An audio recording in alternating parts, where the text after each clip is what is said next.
You are watching I think I Xirtus. started having like paranormal experiences when I was around 16. It was mostly like sleep paralysis type stuff, but it felt like a demon, right? Like I'd be asleep in bed or I'd be struggling to sleep or vice, like barely waking up or struggling to fall back asleep type of thing. And I'd have like this feeling of like overwhelming feeling of like almost like magical gravitational pressure on my chest, and like my lungs are just like being squished by this force. And I'm like struggling to breathe because it's heavy on my chest and maybe on my throat a little bit. I'm just like like I feel like I'm gonna die if this continues because I can't breathe properly. And I'm like, oh no, some like paranormal entity is like trying to suffocate me. I'm gonna get murdered by this freaking demon. What do I do? I'm like calling out for Jesus, calling out for help, but I can't even talk because I'm like, you know what I mean? And my brother, I slept with my brother had a separate bed. We slept in the same bedroom, and for he usually is a deep sleeper, but it's like weird. Like I'm like barely eking out, like help me, you know what I mean? Like barely audible. He like wakes up like abnormally. He's like, what? And like as soon as my brother's voice like entered the room, it was as if his voice scared away the demon. And suddenly my chest went back to normal and I could breathe. I was like, wow, the power of my brother is so immense that he What? scared away the demon. He must be a great soul. You know what I mean? I'm like trying to use Mormon ideology to figure out what's going on. Hmm. But did you I mean, feel so? What do you think? Why do you think? What do you think? Do you think you were just like super anxious then? Like because you try to like debunk yourself, oh right? yeah, Like the yeah, whole the, point. the atheistic perspective on what the heck was going on. You Yeah. Like, know, what's your atheistic perspective first? Yeah. yeah, my atheistic perspective is like I was really abusive of my body as a teenager in the sense that I have too much self discipline for my own good. I was like I skipped 3 grades. I was like I was going to ASU, like I was going to the university when I was 16, and I was just working my ass off getting like 4 hours of sleep every night. And so my body was like stressed like to the point of madness, and I was like using my self discipline like body, you obey me. If I want you to work extra hours, you work extra hours. And so I think that I think my body was just it's I think the paralysis was just a stress response, and like the demonic interpretation in psychology, that's called predictive coding. Predictive coding is when you have ambiguous stimuli and your mind is trying to interpret it. It's like, well, how should we interpret it? And so your mind has all these biases, these interpretational biases. And so I was a Mormon and I believed in demons, and I was a sinner and I was a teenager. I'm like, oh, I'm so guilty. What do you I'm think you so did that was a sin? Like that you might have brought a demon home with you. What was the Oh, other way? teenagers are horny as hell. And when your religion says you're not allowed to be horny, you're just constantly guilty. And so, like, under my Mormon paradigm, is like, oh, the demon is, I'm a evil sinner, and this demon is punishing me for my sins. So I'm interpreting my body's stress response as a demonic punishment for my sins. You know what I mean? Hmm. Okay. Yeah. Mm. I wonder. So Yeah. There's two. Like it's pot. Like there's two things there, right? Because on one hand, it's like I believe in Wilhelm Reich. I believe in the mass psychology of fascism. I believe in like the like sexual authoritarianism, that you control someone's sexuality, control a people's sexuality, and then you can use their release and their frustration for war, for creativity. You can control someone through their sexuality. You can control people, a whole people.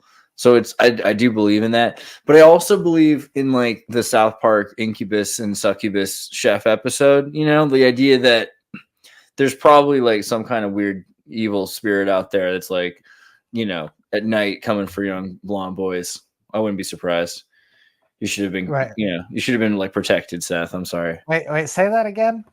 I mean, there's probably some like weird, evil, with the incubus and the succubus. You know what that is, right? Okay. So you're very open-minded about About demons? Sure, about the yeah. ontological reality Oh of yeah, the like would I existence. burn a Ouija board if it came in my house? Yeah, at this Yeah, point, yeah, you yeah. know. Yeah, I think you should be careful. Like you shouldn't like test or like risk like certain things probably. Sure. Just in case. I'm a little superstitious. Sure. Okay.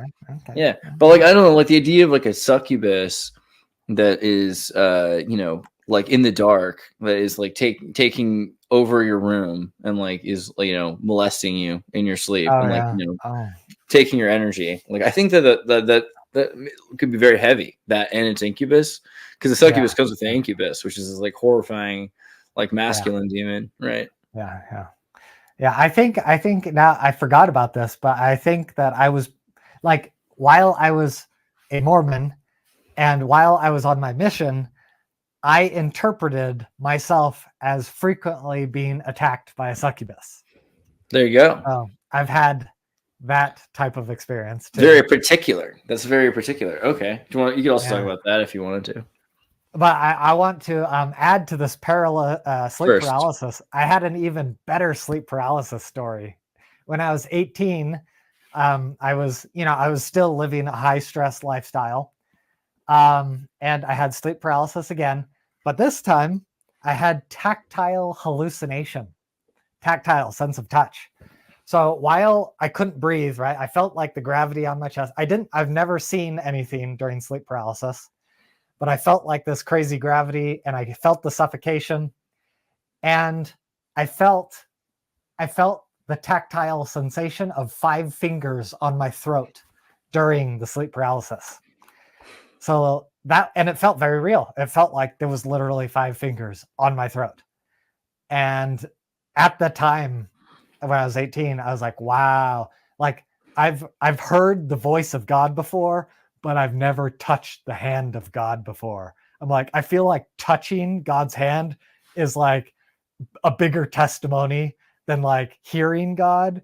So I'm like, wow, being touched by like a demon, that's like I have more knowledge of the reality of demons than I do of God himself at this point. That was my Mormon perspective. I was like, wow, that's significant. You know what I mean? Dang. I mean, did you think about like things that were going on that around that time that would have like let a demon into your life, or like would have been in your home that would have grabbed your neck? Like Nothing super special, just high stress and, normal guilty feelings, religious induced guilty feelings. there's got to be something to it, man. I don't know. Like, you know what I mean? Because like, wouldn't there be a trigger beyond just if you're able to suppress it?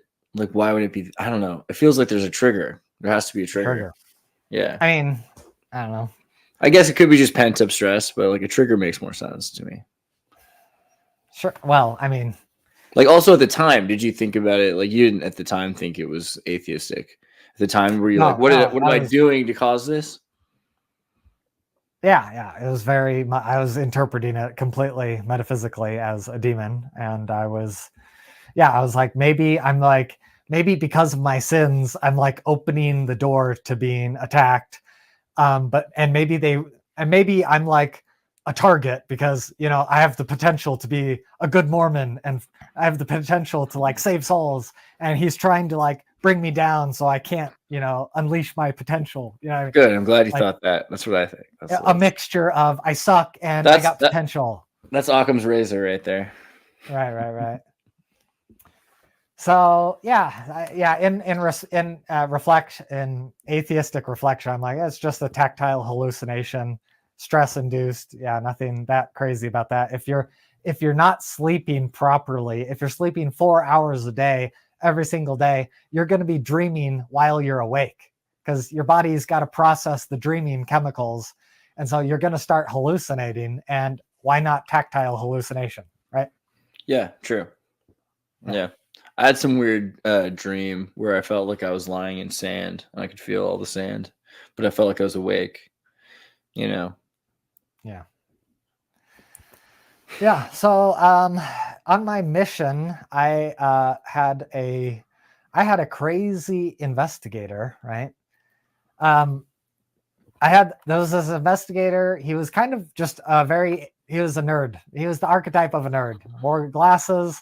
The only reason he wanted to hang out with us was to learn English. He claimed he was an atheist.